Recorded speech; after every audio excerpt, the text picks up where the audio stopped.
Nothing beats reconnecting with family and friends and enjoying lunch at the Royal Chaska Restaurant. Nakakatuwa pag nagta-travel ka abroad and then may mga kilala kang Filipino or kamag-anak doon. Nakakataba ng puso yung tatawagan kanila, iche-check kanila kung kumusta na kayo, and then yayayain kang lumabas. Truly, the genuine Filipino hospitality still lives on in their hearts even if they are already Canadians.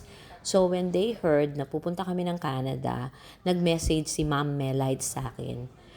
Ma'am Melite is the wife of Joy Yamson. Si Joy Yamson, brother ni Dr. Noel Yamson.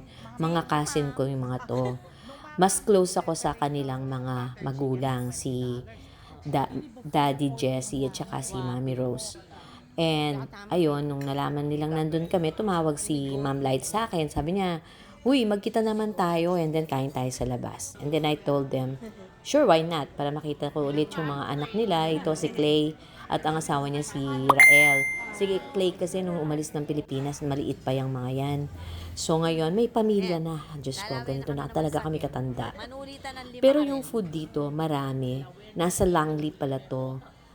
Medyo 1 hour drive from Vancouver.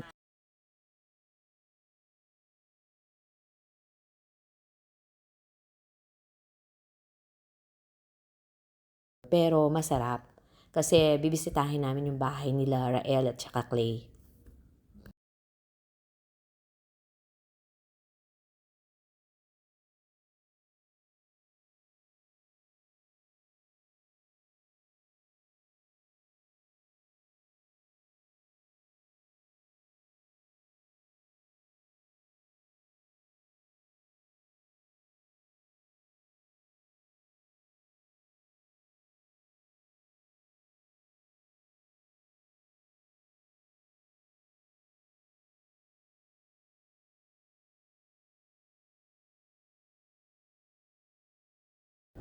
After that delicious lunch from Royal Chaska, Clayan and Rael invited us to their townhouse.